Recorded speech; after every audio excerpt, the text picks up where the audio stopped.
few weeks ago, me and Stone took a trip up to the motherland, Canada.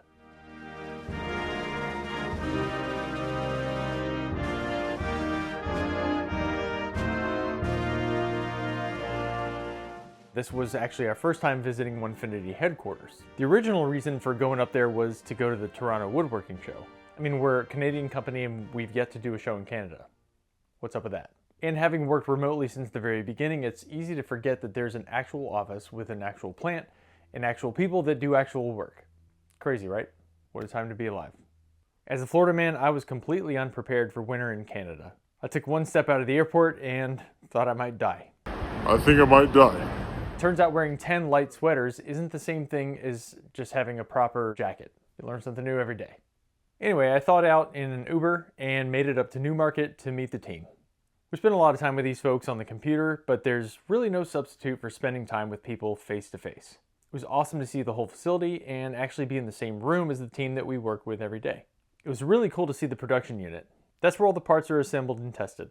In case you didn't know, every machine is made right there in Canada, fully assembled and tested before it gets packed up and shipped out. We also got to spend some time in the R&D space and check out the new stuff we're working on. There's some exciting stuff coming down the pike. We got to meet the real heroes of Onefinity, all the guys in the warehouse, the procurement team and shipping department, and it gave us an even better understanding and appreciation for what they do day to day. Then it was time to head to the show. On our way, we had to stop and pick up some wood so we'd actually have something to cut at the show. And we found this awesome sawmill called Century Mill that opened in like 1851. Pretty cool. When we got to the show, the guys from the plant were already halfway done setting up the machines, which was such a blessing. Whenever we go to shows, Stone and I are usually the ones that have to put machines together and get the booth all set up, so it was really nice to have an extra set of hands. The show went as you'd expect. We had visitors at the booth pretty much nonstop for all 3 days. What was really exciting about the show was that this was the first time we got to show off the Revolution, our new 4th axis rotary. People seemed pretty dang impressed with it, which was a huge relief because, as with anything CNC related, it takes a little time to get comfortable using it. So having not a ton of hands-on experience with it yet, just because it's so new, it felt really good to get the thing up and running. Another great thing about this show was meeting so many people who hadn't yet heard of us. When we go to stuff like Maker Camp and Workbench Con, there's hardly anybody that hasn't yet heard of us. But strangely, they are less than an hour away from our headquarters.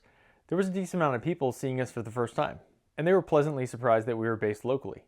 After the show on day one, Stone and I ventured out in search of some kind of totally normal, mature thing that adult men normally do on business trips. Day 2 of the show was pretty much the same as day 1, maybe slightly busier. We ran the rotary again and cut out this little skull. Watching that thing go doesn't get old. It's so cool. And that night we got real fancy and went into town to have dinner at CN Tower. The restaurant's like 1,400 or so feet above ground level, and it slowly rotates so that over the course of a meal, you can get a view of the whole city from every possible angle. It was awesome. And if you know Stone and I, you know that we have no business in a place that nice, but somehow we got away with it.